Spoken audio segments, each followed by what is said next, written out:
starting the timer now. All right, let's see. That engine woke up pretty quickly, actually.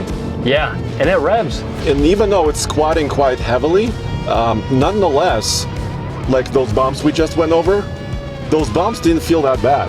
Yeah, and it's actually not super loud. You know, we were expecting, you know, roar of a V8, but really, it's very pleasant, actually. We're rounding out the top of the hill, and so far, doesn't feel like this Hurricane, even though it's a standard output, has broken a sweat. Dude, this is the most significant iGauntlet, the world's toughest towing test we've ever done. We've got all 4 half-ton trucks from each of the brands that everybody buys from, and a 9,500-pound trailer for the Ike. Exactly. We have a V8 engine. We have 2 different hybrid powertrains and a twin-turbo Hurricane. And we're going to see which one is the best towing truck in America.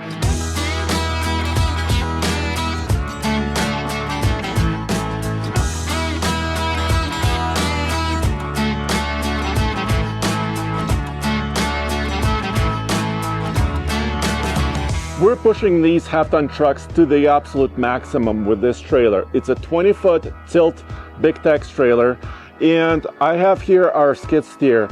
Total weight of this trailer is approaching 9,500 pounds, and this is basically the maximum you ever would want to tow with a half-ton truck.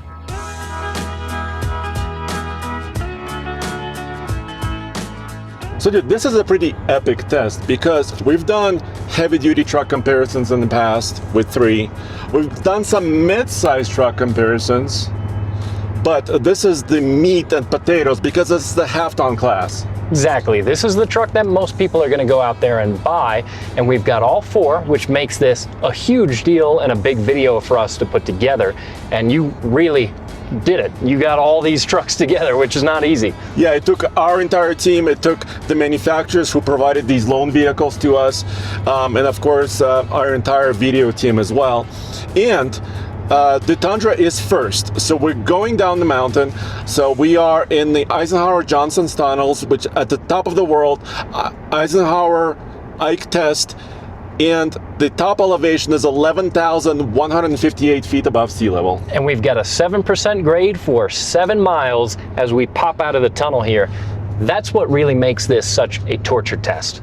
So in the downhill, our main goal is to see how many brake applications it takes to maintain speed, not go too fast, on the way down this steep grade. Exactly. As always, I pop out of the tunnel at 50 miles per hour, and then every time I hit 61, which is just over the speed limit, I have to touch my brakes. So here's our first brake application from 61 down to 50 miles per hour.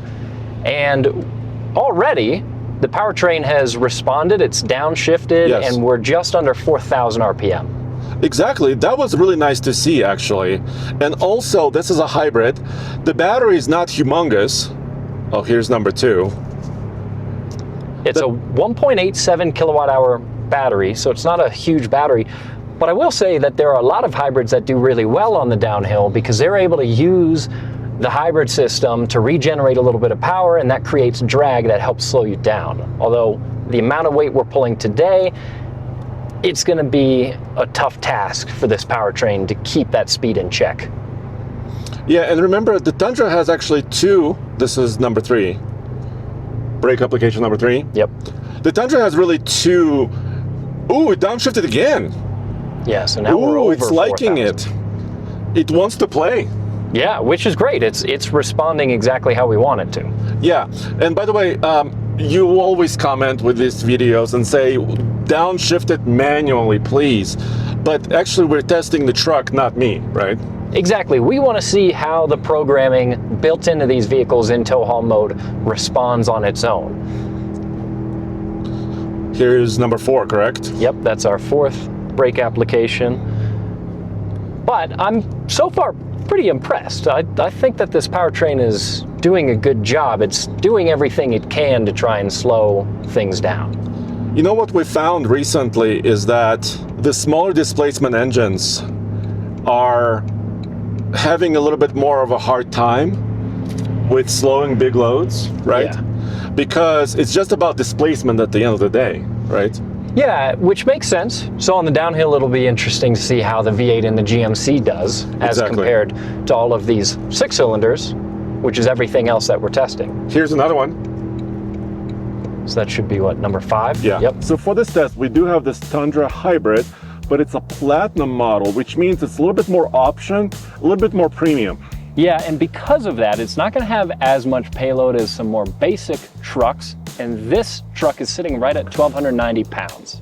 Ooh, I just realized something. So if we have about 1,000 pounds on the hitch, you and I had a big breakfast with a little bit over payload.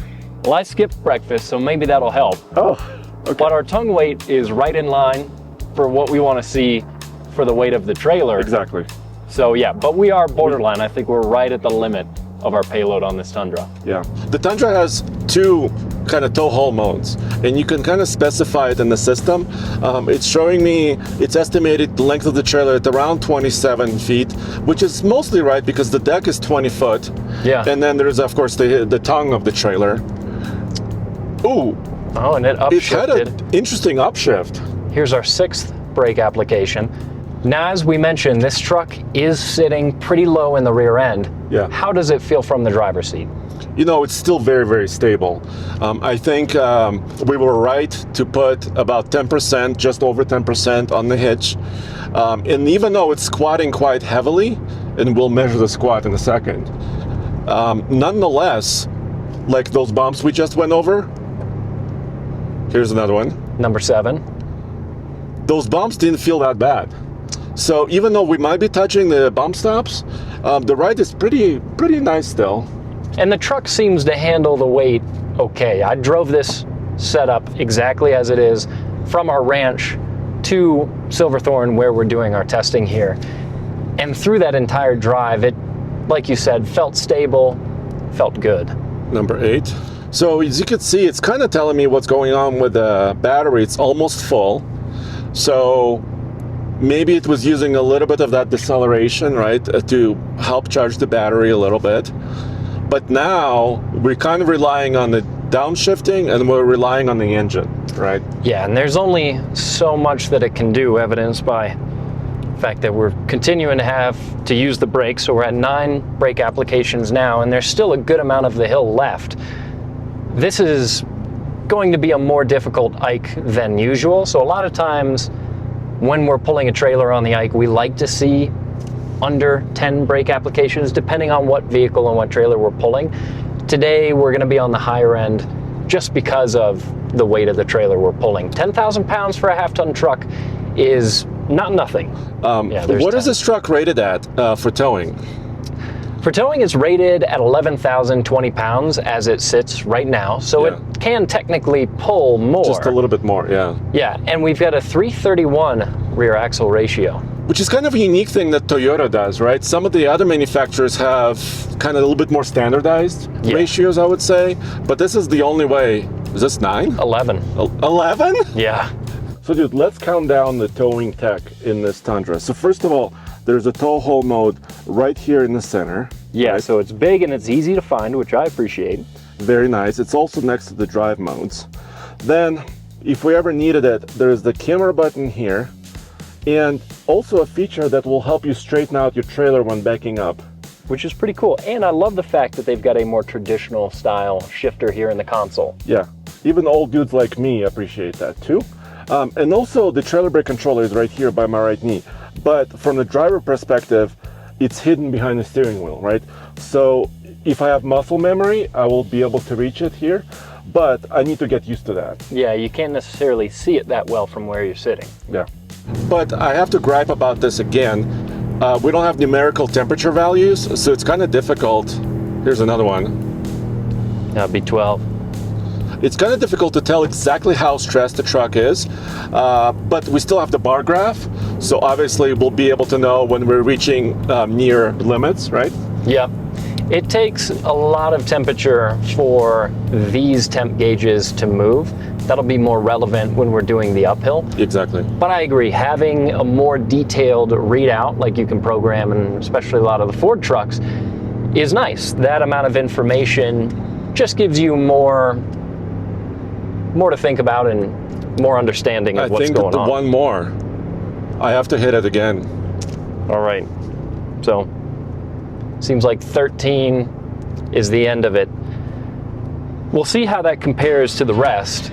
Yeah, we can't really compare this to stuff we did earlier this year because we're towing much heavier. Yeah, the trailer's different, the load is different. Yeah. So we'll find out how that stacks up against some of the other trucks that are here. At the same day, at the same time. Nice. Yeah, it's all the same.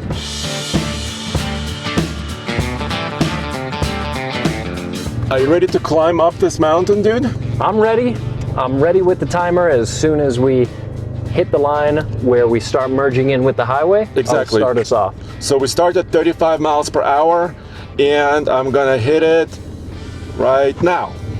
And let's see how long it takes to accelerate up to the speed limit, 60 miles per hour.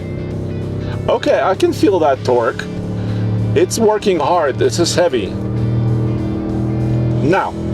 That was about 14 seconds, which, considering the load, is really not bad. This truck, what it has going for it, is that power output and the torque from this hybrid system. 437 horsepower and 583 pound-feet of torque. Yeah. In a half-ton truck is tons.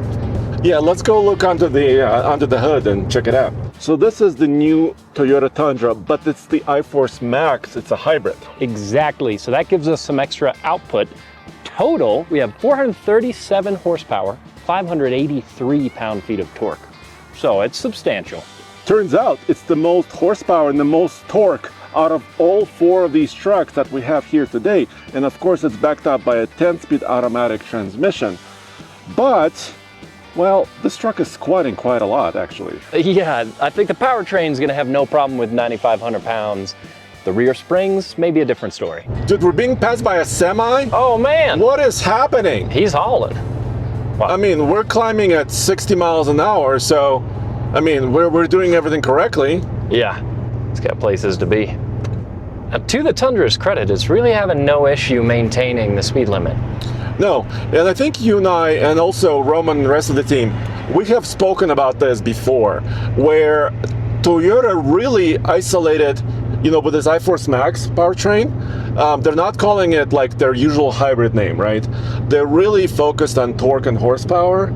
And so don't expect this to be a lot more efficient than most other trucks, right? But the power is not an issue. Yeah, efficiency was not really the goal, but power is definitely no problem at all. As much as people might not want to hear it, the epic iForce 5.7 V8 that's in your Tundra, yes, that you own personally, is a great motor, but trying to do what we're doing right now, it would be struggling. This powertrain is much more capable than that old V8. Exactly, and just to prove it, just take a look. We're at about 3,200 RPM, which is the engine is really not strained. And what about the cabin sound in here? We're just over 62 decibels, so it's not bad. The engine's definitely not screaming. Doesn't feel like the powertrain on this truck is really struggling to move our trailer up the hill. Exactly. Which I'm impressed with. I think that's pretty good. And although it is November, it's still quite a warm day. So if you're thinking, you know, we're doing this under, you know, below freezing temperatures, it's actually 46 degrees Fahrenheit. According to the dash, which is very warm for this time of year and this elevation. Exactly, because we are approaching, like we said, 11,158 feet above sea level, where usually private airplanes fly at this altitude, right? Yeah, it's not only the grade that makes this difficult, it is the lack of oxygen. And that's why forced induction always helps on this test. Andre, how do you feel about the mirrors on this Tundra? Yeah, we got to discuss that in any towing test, right? The Tundra is also available with a specific towing mirror. This particular truck does not have it, but actually right now we don't need those towing mirrors because our trailer is low. I can see over the both of the fenders of the trailer.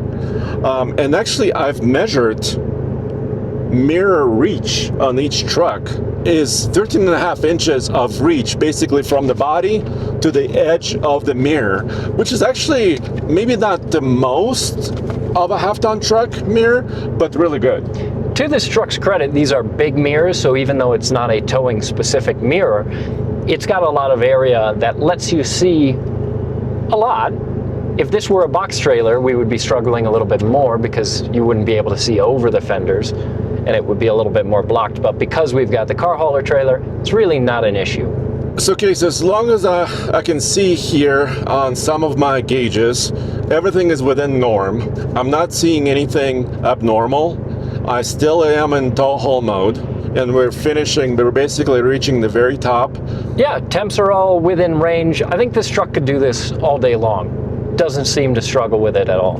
We're pulling a piece of construction equipment. So even if you're working on your property at high elevations, you could still do it. Even though, like we said, this truck is rated for 11,000, that would be pushing it on this test. And also I would recommend, if you're pulling a camper or a box trailer, really make sure you're well within that rating, because it's also a sail, right? It's also wind resistance is very important. Yeah, ideally you don't want to be right at your limits.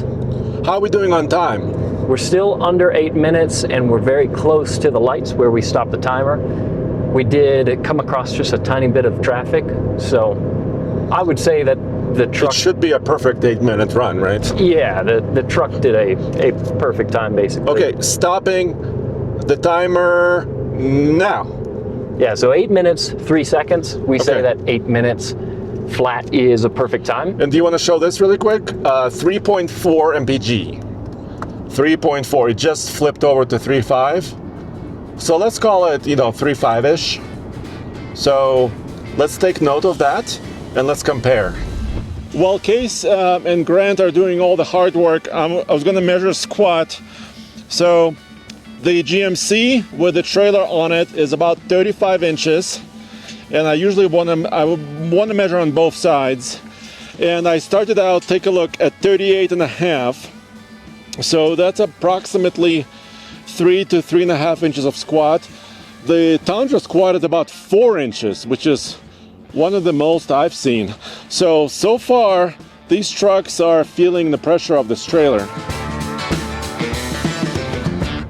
Okay, so this is a juxtaposition because we went from 2 turbos and electric motor V6 to a V8. Just a good old-fashioned Chevy V8. Yes. Small block V8s have been around for such a long time.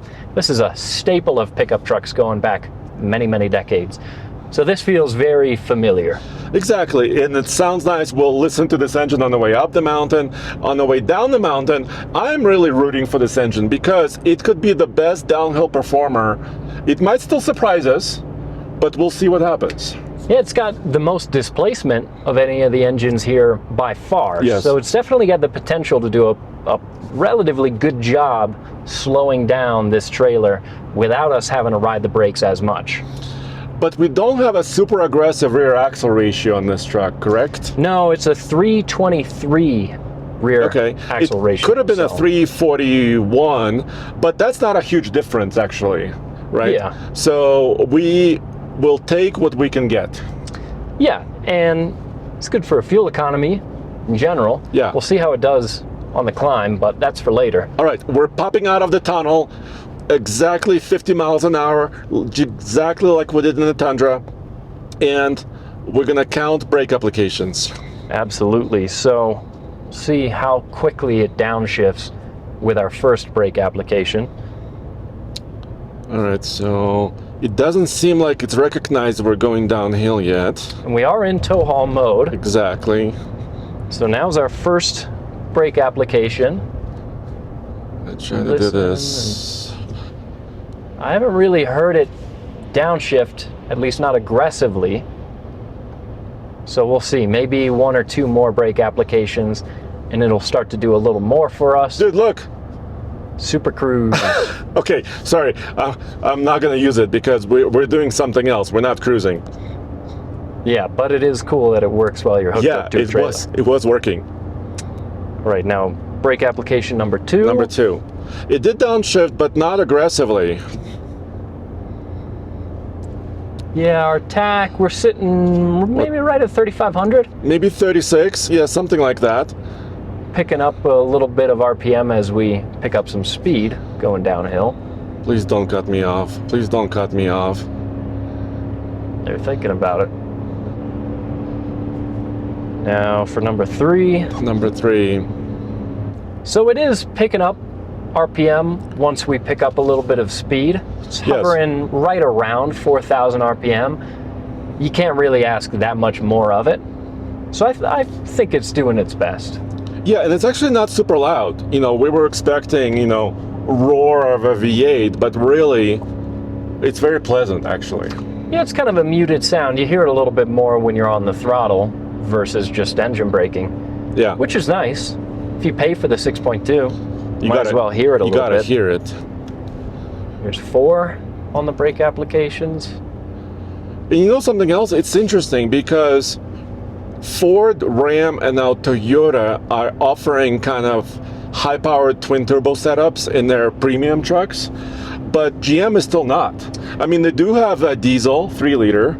Yeah. They do have a small turbocharged 2.7-liter, but not a premium turbocharged engine. And the diesel is unique.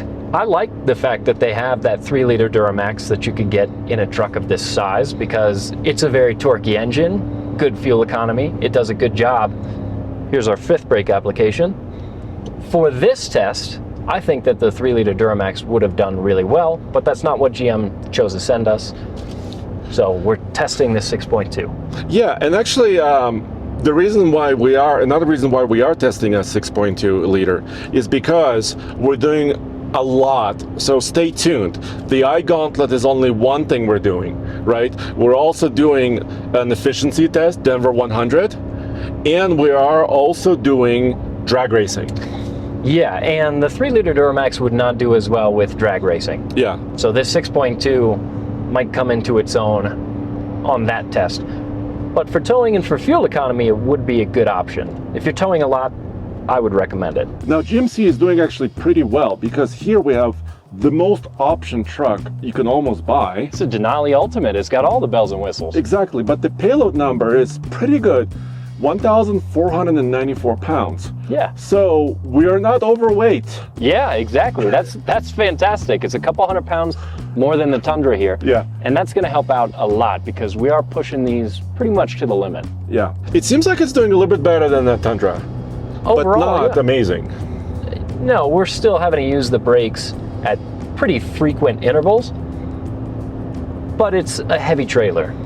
So there's only so much you can expect the powertrain to do before you got to lean on the brakes. Exactly. And the reason why, you know, you want the minimum amount of braking and you want your powertrain to help you out is because once those brakes overheat, it can become a dangerous situation very quickly. Absolutely. So the more that the powertrain is able to help slow you down and not have you on the brakes constantly, the better. That was our 7th brake application. How's the stability?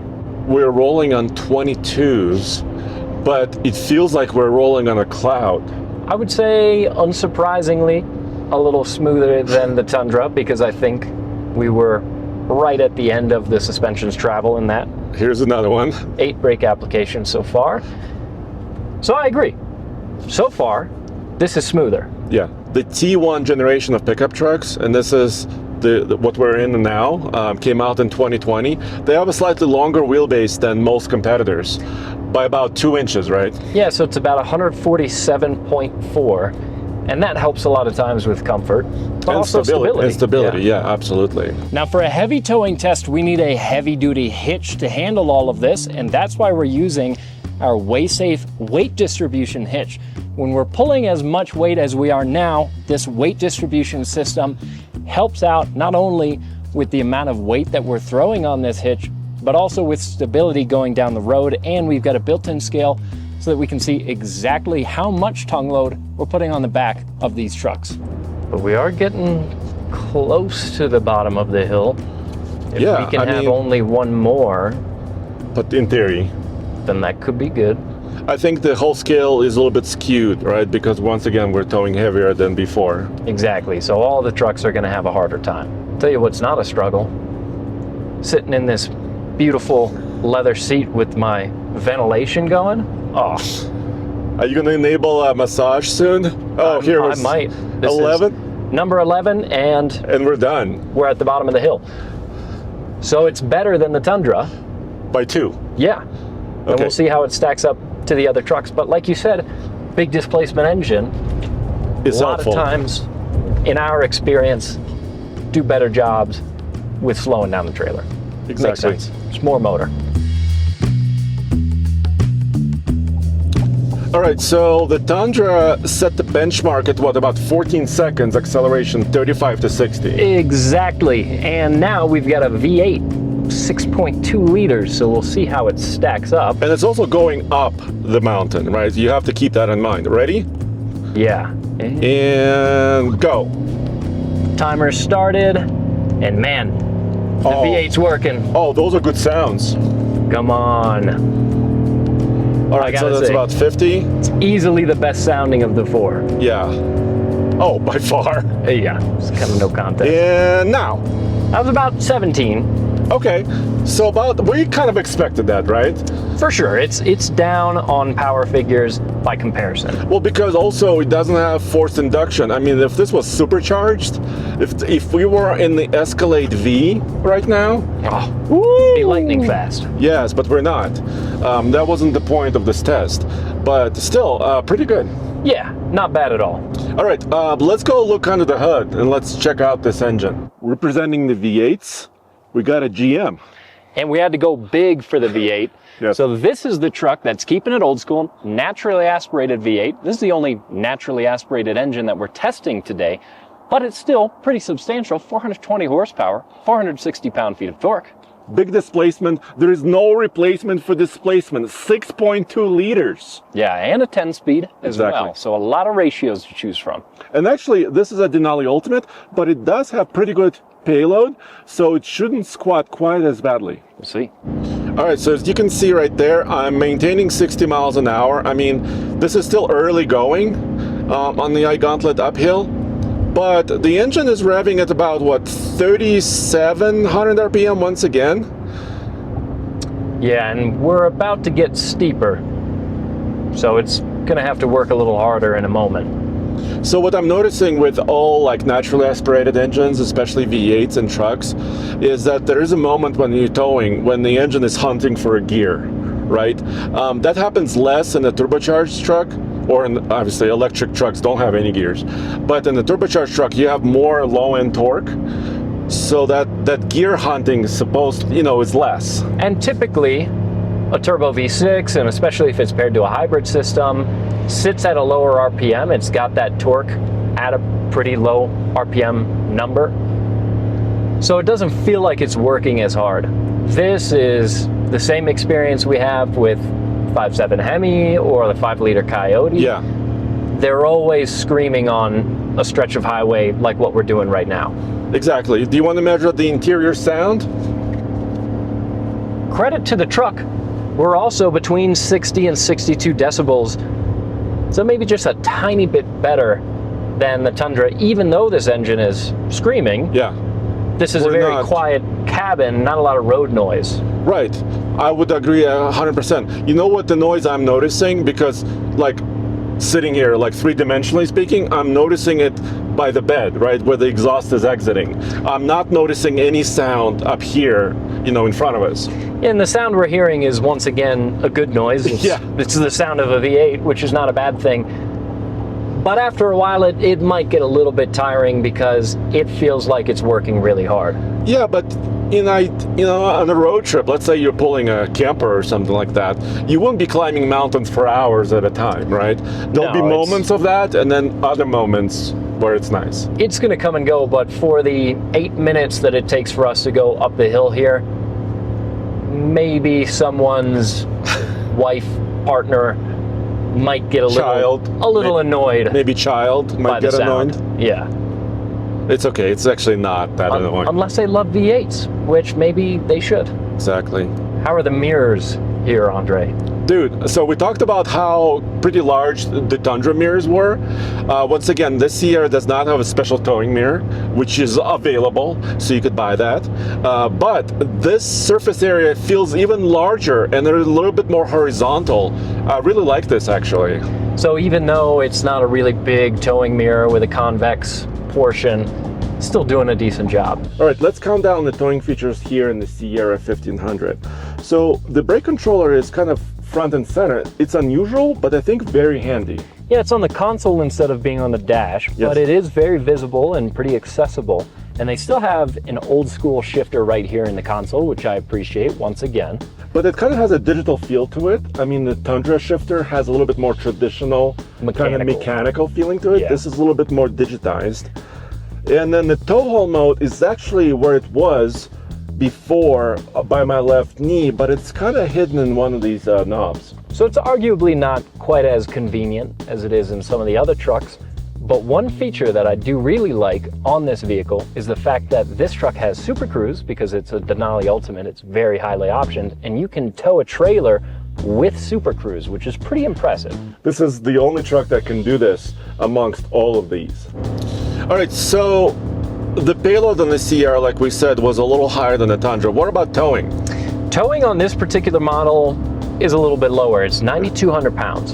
Okay, so we're kind of maxed out. We're a smidge over. Yeah, exactly. So this trailer setup is right at the limit of what this truck is rated from the factory to be able to pull. Exactly. And you and I actually went to Davis Dam in Arizona, and we saw how manufacturers test trucks. And it has to do with cooling mostly, right? Yeah, a lot of that J2807 SAE rating for how much your truck is said to be able to tow has to do with, like you said, cooling. That's a huge factor. For today, around 45, it's saying 44 degrees on the dash right now. Cooling is not going to be a huge issue. That being said, you do have transmission temp that you can pull up, and even on a cooler day like today, transmissions can get a little toasty. Look, 192. It actually hasn't even crossed the 200 mark. Yeah, that's not bad. Yeah, I think this truck is pretty happy. Let me double check a couple of other oil life. Tire pressures look normal. Yeah, dude, I think it's pretty happy. And we're maintaining the speed limit. So as for this test, that's the main thing we want to see. Maintaining a speed limit with a close to, or actually a little bit over maximum load. This is noteworthy. This being the only naturally aspirated engine with no extra assistance at altitude is at the biggest disadvantage. Yeah. So it's doing pretty well considering. Oh, dude, I'm flat out. Are you foot to the floor? Yeah, right now. Yeah, and we're losing just a little bit of speed. Just a hair. So as we go up the hill, it gets more and more difficult for the engine to keep up. There's about a third less air density up here than sea level. Yeah, we're down quite a bit on oxygen. Are you ready on timer? Yep. And now. That was about 7 minutes, 58 almost exactly, almost on the dot. So that's a perfect time. Within the human margin of error, right? My driving style, that's pretty remarkable. And also I saw 3.8 to 3.9. Dude, did this V8 just do slightly better on the trip meter than a hybrid Tundra? It definitely did pretty well. Yeah, that's it was 3.9. Not verified at the pump. Right. So we're going based on what this is telling us. Yeah. And there could be some margin of error there. But if we go based off what it's telling us, it seems to be doing better than the Tundra. All right, once again, measuring squat on now the Ram. So, since we swapped the trailer over to it, this is at 34.5 without it. Measuring up here to the fender, it was 38.5. So 4 inches of squat, very similar to what the Tundra showed, but this is a little bit different suspension.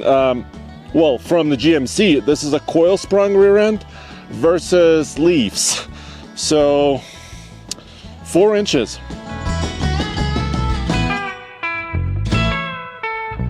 All right, dude, now it's Ram's turn, right?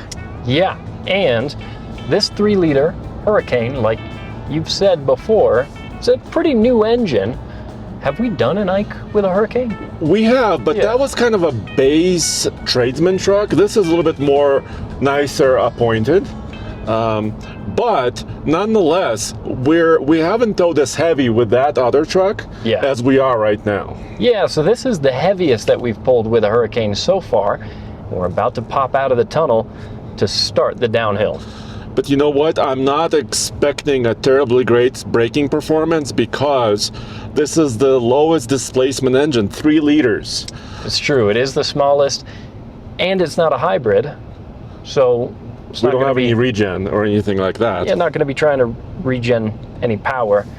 We've also got an 8-speed, so there's not going to be as many ratios that it can choose from to get that RPM exactly where we want it to be. So we'll see how it does. Here's our first brake application. Okay. And we'll listen All right. and see. Downshifted at least twice. Yeah, so once again, we're between 3,000 and 4,000 RPM, working our way up to 4,000 RPM. So it's at a similar point that the other trucks were at. Yeah. This engine is so quiet though. Oh, dude. And it's also smooth. That's the whole thing. Here's our second one. Yep.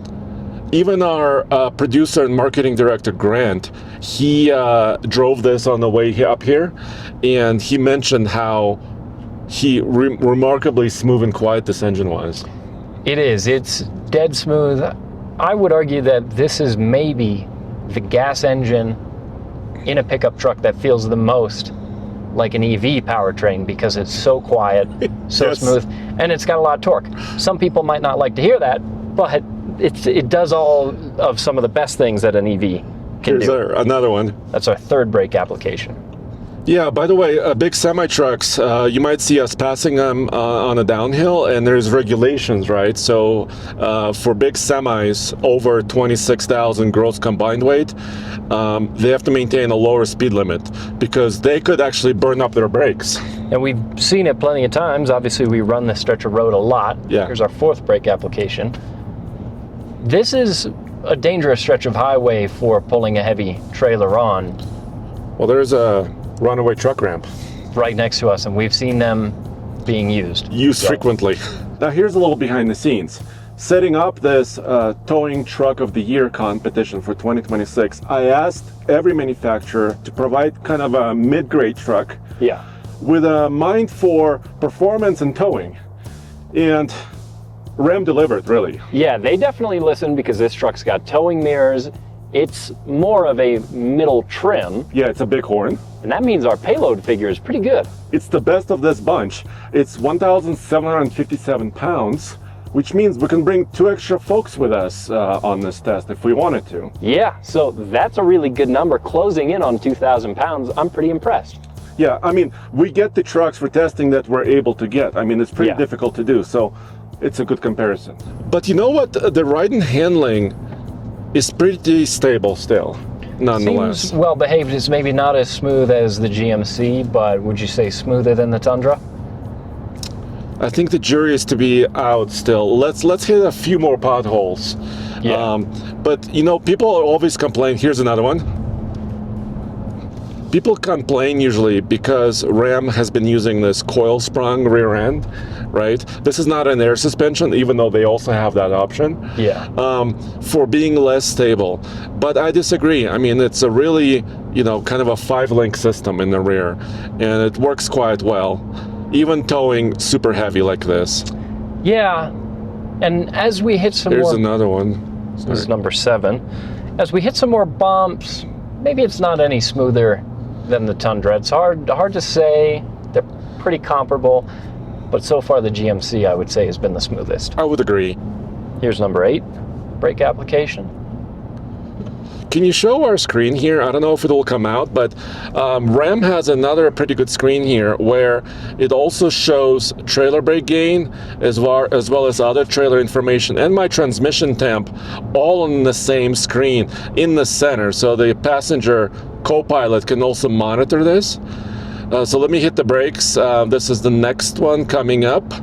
So this is number 9, and you can see it register on the screen there. The other cool thing that you can do if you want, if your trailer is set up for it, is you can actually have your tire pressures there displayed on the screen so that you can monitor them as you're driving along. That's really cool. Yeah, and actually Toyota has this system of a wireless trailer cam setup, and actually most of these new trucks now have either wireless or wired systems. The Tundra has a wireless system with special antennas on its roof, and then like the GMC and some of the others, you could plug in another camera wire into the back of your truck. Yeah, so there's a lot of ways that you can monitor your trailer. We just had our 10th brake application. So, like I was imagining, okay, so this is not going to be the top performer. Let's count down the towing features in this Ram 1500 Bighorn. So first of all, trailer brake controller is very accessible and also visible. Yeah, so right front and center, which is nice. And next to it, we've got a cool feature, which is your trailer reversing system. That's kind of nice to have. So that's one tech feature this has that, for example, the GMC doesn't. The shifter is unique and not my favorite. What do you think about this knob shifter? I agree, I like old school a little bit more, so that's not my favorite shifter. But tell me, how do you get into tow haul mode here? So it's actually not a separate button here. It's actually in the drive modes because it's a little bit more option truck. So you push these arrows and then you look at the screen and then you can get into the tow haul mode there. Which is not unusual. Now, this truck is rated to tow 11,200. But if we were at that number, we would be struggling on the downhill. Yeah, I think on the way uphill, we'll see how it works, but I think this engine will have plenty of power. On the way down, here's another one. 13 brake applications. Could be an issue. Yeah. That was 13? Yep. So I don't know if it will tie the Tundra or if it'll be a little bit worse. One more. Yeah, something happens. It just kind of runs away from you, right? Bam, another one. Yep, that's number 14. And with that, we're pretty much at the bottom of the hill. So I don't think we'll have another. Let's double check. Yeah, I think it's really leveling off. And we're still picking up speed. Please, Ram. Come on. Slow? Slow? Oh! Yeah. Was that 15? Technically 15. It was right there at the end. I don't know if it would have gone any past 61, but yeah.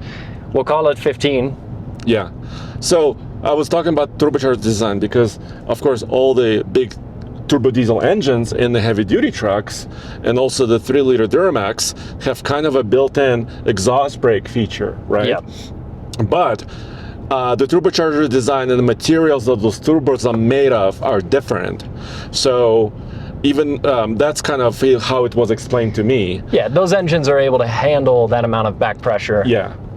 Gas engines aren't really set up not that way. quite set up that way. So, but it would be nice if they could engineer something for a gasoline engine to have a little bit more exhaust pressure, brake. It's one of the reasons that I love HD trucks as much as I do is because we live here in the mountains. We've got so many steep grades, and if we're pulling cross country, the difference between us being in our Duramax versus being in a Sierra or F-150 or whatever is huge. It's a massive difference. Yeah. Any HD truck, the exhaust brake is night and day. All right, now it's Hurricane's turn to tackle the mountain. Once again, 35 miles per hour. Ready? And hit it. Let's see how it does. It's working up there. High RPM. You know what? Screaming. It's definitely doing better than that V8 because of the turbos. And now. It was about 15 seconds. So maybe just a hair slower than the Tundra. Just not by much. That was nice. And this is not even the high output version of this engine, dude. No, I know. The high output's got substantially more power and torque, so that would make actually a pretty big difference, and this did really well. So like we said, the power with this engine is not a problem at all. Let's go under the hood and check it out. Now this is the newest engine of the bunch. This is the new 3-liter straight 6 Hurricane. It's true, pretty fresh to the market. This is not the high output version of the Hurricane, so we've only got 420 horsepower, same as the V8 and the GMC, but 469 pound-feet of torque. And up here at altitude, because this is a twin-turbo straight 6, it's not going to lose as much power as a naturally aspirated engine. Yeah, but this is the only truck in our lineup today with an 8-speed automatic. all the other trucks have 10 speeds. Yeah, so a few less ratios that it can choose from when we're pulling up the hill. But also really good payload. I'm looking forward to this. So we got to talk about the rear axle ratio on this truck as well, right? This one's a 392, so it's the most aggressive that we've tested so far. It's not necessarily helpful for fuel economy, but for accelerating and keeping power up delivery with the speed limit on the steeper sections of the uphill, it's not a bad thing. And it's kind of part of that towing package, right? So comes with the towing mirrors, and of course that rear axle ratio, and also that kind of bumps you up into that higher tow rating that we discussed, right? Yeah, so part of the reason that it's able or rated to tow 11,000 pounds is because of that axle ratio. That makes a big difference. And we're feeling it because even though this is just an 8-speed transmission, this truck doesn't feel like it's struggling at all to go uphill. The GMC was screaming a little bit, and we're at high RPM here. We're between 3,000 and 4,000 RPM, mostly over 4. So it's working, no doubt. All right, so let's measure the sound level because we're in about the same area over here. Looking at high 50s, just below 60 decibels. So like we were saying, this Hurricane is very quiet. But that's also impressive because this is not like the limited Longhorn. This is not like the very, very high-end Ram trucks. Even so, the cabin is remarkably comfortable and quiet. Now, talking about the mirrors, dude, it's not fair. Hands down, these are the best mirrors that we're testing today. Yes. Obviously, there are other trucks that you could spec with competitive mirrors size to this. Mirrors, yes. So we have spotter mirrors, we have upper mirrors. It's the latest design because remember Ram had that one that you would pop open and then down. Yeah, and you would have to readjust the mirror when you would flip them out. So it was arguably not the best design. These mirrors are very square in their shape. So I like them. They give you a pretty good field of view, and it being a towing specific mirror, it's hands down the best one. Yeah, and actually, remember we had another Ram 1500 two-wheel drive truck recently, and I measured its reach.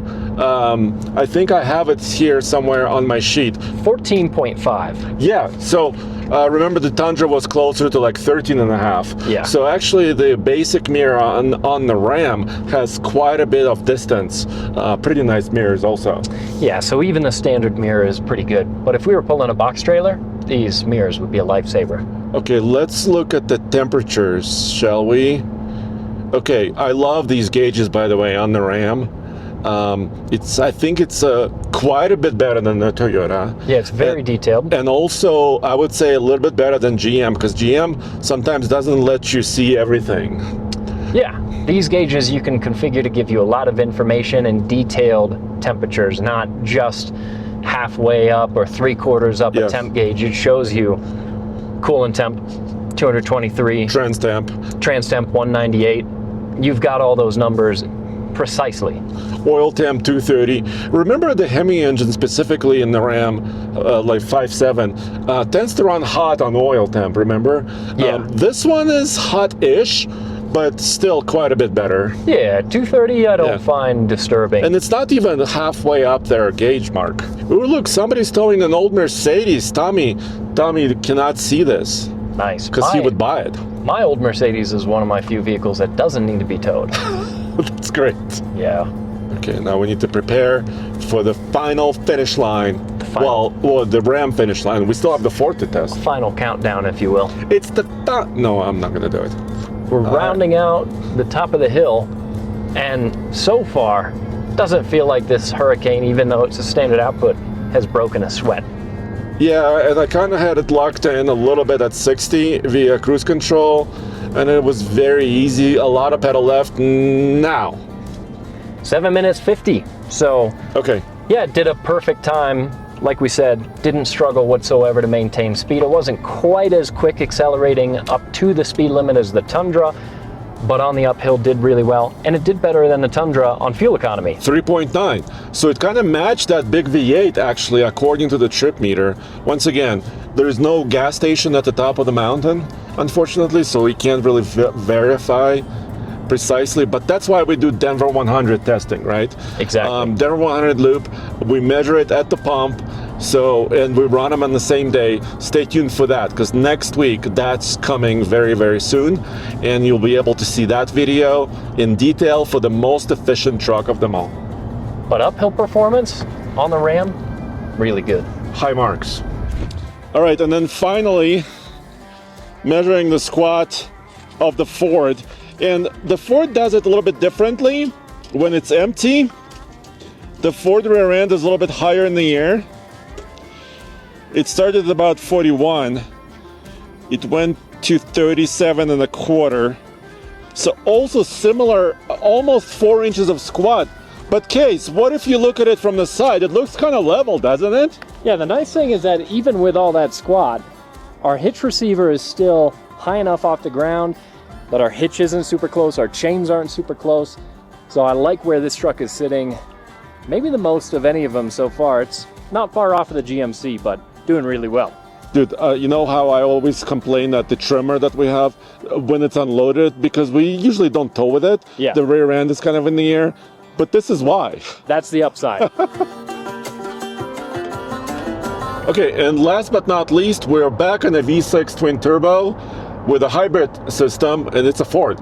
We saved the bestseller for last, the F-150. There you go. And like you said, this is a power boost, which means we're pretty well equipped to do a very difficult towing test. So once again on the downhill, we'll see if the hybrid system helps us out a little bit. I'm hoping that this truck does pretty well. Yeah, but it could be similar to the Tundra in theory, right? They have very similar configurations, similar power ratings. Could be similar, but I'm hoping it's better. Yeah, so we'll find out. We're popping out of the tunnel right now. So like always, 7 miles, 7% grade. And we came out of the tunnel at 50. Sorry, a little hot. There. Whoa, they just shut down the tunnel. Yeah. All right, so we're getting ready for our first brake application. Which is right now. Which is now. And let's see how it reacts. We're in tow haul mode. Pretty immediately starts to downshift. That's good. We're just over 3,000 RPM, now 3,500 and climbing. So it responded very quickly. Yeah, so the rear axle on the Tundra was a 331. Well, here's our second brake application. This is a 373. Okay, so you would think it would be a little bit better because it's a little bit more aggressive rear axle ratio, right? Yeah, and especially on the uphill, I think that'll make a substantial difference. This truck is the most level of the all four of them, and it did squat, but it's set up pretty nicely now. Yeah, it seems to be sitting pretty happy even with the amount of tongue load that we've got. Here's our third brake application. And this truck is rated to tow 10,800. So it's right there in the mix on the higher end, like with the Ram and with the Tundra. So it's more than what the GMC was rated to pull. Yeah, but granted, if you selected a different wheel package on the GMC, not a 22 wheel, here's another one. If you selected a different package on the Sierra, you can get up to those numbers as well pretty easily. That's true. Depending on how you configure the trucks, they can all be very competitive. Yeah. So far, the ride quality is on par with GMC. It's pretty nice. Yeah, I would say so, which once again makes sense because both the Ram and the Tundra were pretty close to the bump stops right at the end of their suspension travel. This F-150 and the GMC seemed like they had some to spare, which is nice. And this is our fifth brake application. Okay. So you know what? It seems to be repeating the Tundra's performance so far. Now what Ford sent to us is an XLT. So technically it's in that mid-grade, but they loaded it up to the gills. This has a panoramic sunroof, it's got Blue Cruise, many other features. So the payload is not as high actually as that Ram. Yeah, it's about 1,430 pounds, so it's similar to the GMC, just under, which means this is middle of the pack. It's gonna be enough payload for what we're doing today, but it doesn't go above and beyond. But I expected a tiny bit more from this all aluminum body, right? Because in theory, these Fords are usually really, really great at payload. But how does a truck feel for stability? It's great. I think here's another one. This is number 8. All of these, all four trucks, I didn't feel anything strange or weird, even though they're squatting near the maximum level. I haven't felt anything strange. So high marks for all 4 trucks on handling. These trucks do a really good job of hauling this amount of weight. The main reason that we would recommend, here's our 9th brake application, the main reason that we would recommend a heavy duty truck if you're going to be pulling a trailer this heavy frequently is more because of brakes and downhill performance than stability or even necessarily power. Here's another one. I don't know how far we went, but we're not far down the mountain yet. Our camera support vehicle, hopefully they'll radio us if they see fire. Yeah, so apparently on our run with the Ram, the camera car saw a little bit of smoke pouring off the brakes, and at the end of that run, we definitely smelled them. That was our 11th brake application. So when you're getting into the neighborhood of 15 brake applications with this amount of weight, you're really asking a lot of the brakes, and they start to heat up, and it becomes a bit of a concern. So we haven't had any emergencies with any trucks, but that was approaching it, right? That was kind of near the limit. Yeah, and this is brake application number 12, so we're not going to do as well as the Tundra, that's for sure. And we're already beyond what the GMC did. So I think at best we're going to be shooting for 3rd place. Here's another one. That's number 13, so right now we're tied with the Tundra, but we still have some hill left. The brake pedal is still nice and firm. I'm not experiencing anything scary quite yet. Let's count down the towing features in this F-150 XLT. So first of all, trailer brake controller is also pretty accessible and pretty visible. Yeah, so that's not a bad placement. But one thing that I will say about this truck, that's maybe my favorite of all 4, is the shifter right there. Oh, you know, it's pretty mechanically feeling, and also it's the column shift that you and I have been used to. It's old school, and there's nothing wrong with it whatsoever. And getting into tow haul mode on this truck is similar to the Ram. You have to flip through the drive modes until you find tow haul. Exactly, so you can use this knob, and also up here there's a different knob, and this is the one that helps you back up the trailer if you need to, but also they have another feature which the truck, the hitch will find the trailer as well, which is kind of clever. And it works pretty well. It uses the backup camera and sensors to actually get the hitch underneath the tongue of the trailer automatically. It's beautiful up here, isn't it? It's a great day. It's amazing. Bad day for skiing. Yeah. Here's another one, dude. No snow. I have to hit it right there. So that's 14 brake applications, and we're closing in on the end of the hill. So I think we might end up skating in under the Ram's figure. So right in between the Tundra and the Ram. Yeah. So I would say not a stellar performance from any of these trucks. No, as far as braking. It's a lot of weight, and that's why we would prefer. Wait, is it gonna? Oh, it just sneaked in. Barely 59 miles per hour, but now we're on the flat part of the hill. So it managed to stay under. So it did do better than the Ram, but only just. But even on this flatter section, you know, it's just maintaining speed. It's not really. It's poking. It's not slowing itself down. Yeah, so it's struggling to slow down this trailer. All right, let's see what this F-150 can do on the way up the mountain. Yeah, this is the 2nd highest power figure of any of them. Right. Well, torque at least. Okay, here we go. So 35 miles an hour-ish. And starting the timer now. All right, let's see. That engine woke up pretty quickly, actually. Yeah, and it revs. Pretty good. And now. That was about 12 seconds. Really? Yeah. The quickest. So once again, we've got a more aggressive axle ratio here, as well as a high power and very high torque figure from the powertrain. And I think what kind of happened was, you know, some trucks we test are a little slow to downshift or maybe a little bit lazy. This one was on top of it. This one was on top of it. I think it hit the right gear at the right time, and it was kind of flying on the way up. Yeah, so if I look, we had 14 seconds in the Tundra, 17 seconds in the GMC, and 15 in the Ram. So the Tundra was the next closest. This was about a second quicker. Even though that Tundra has a little bit more power, axle ratio on it is not as aggressive. That's a 331. This is a 373.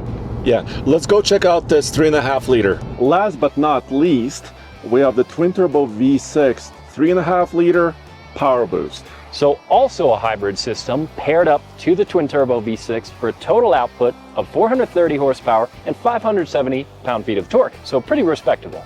And once again, a 10-speed automatic and a pretty decent payload rating. So this should be a good contender. So we recently did a story on TFLtruck.com and our YouTube channel about Ford for 2026 going to particulate filters on the gasoline 3.5 liter twin turbos. But this is not it. This is still pre-2026 model. Yeah, this is a 25. Yeah. So this doesn't have that change for next model year. Yeah. But what they are saying is that there's not going to be a change in the power figure Yeah. when that particular filter is added. So that story is still kind of an active story, Yeah. and we'll have to wait and see how it plays out, because the website is still showing a slightly lower power figure for those engines. But they're saying that that's incorrect, so we'll see. All right, so let's measure the sound level. Sitting almost exactly at 60. So it's right there in the mix. It's not the quietest, it's not the loudest. Yeah, that kind of makes sense.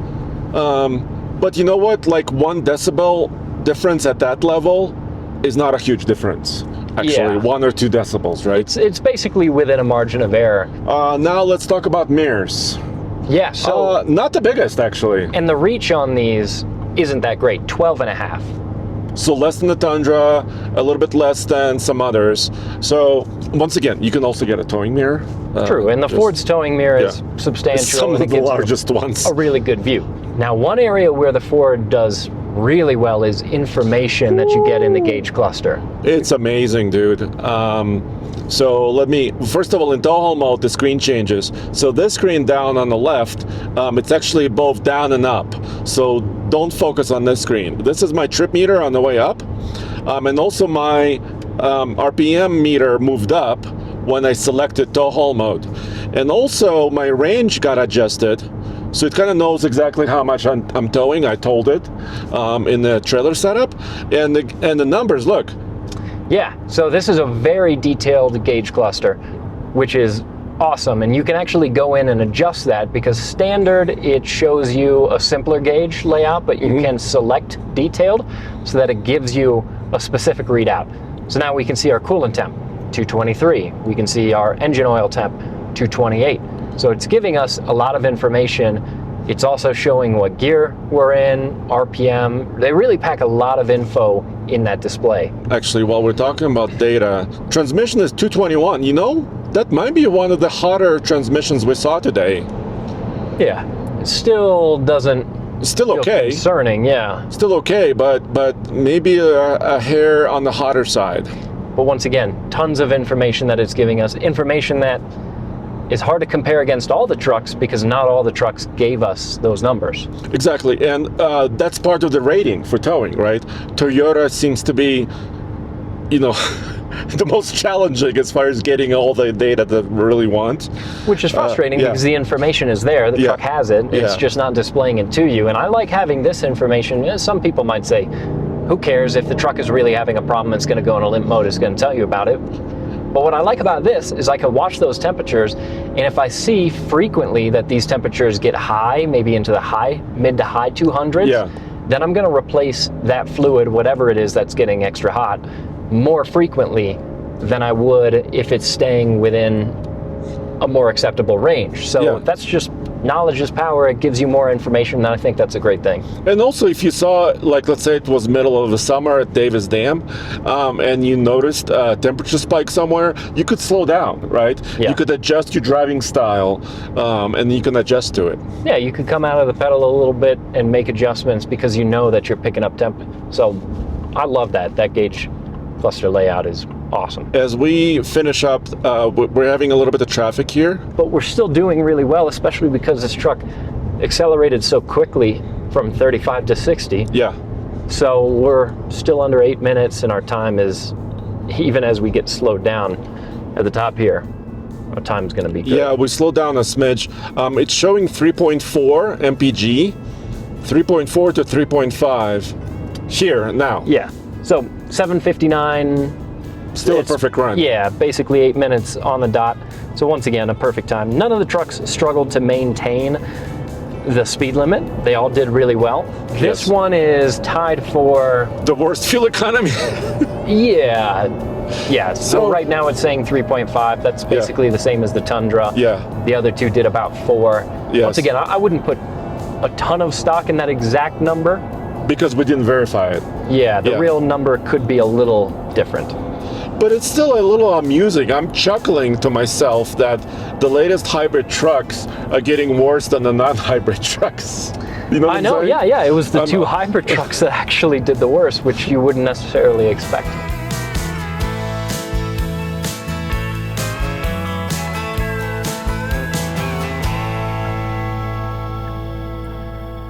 So how do we decide who the winner and the loser is of this battle? It's a tough call. The F-150 and the Tundra have very similar powertrains and they performed very similarly.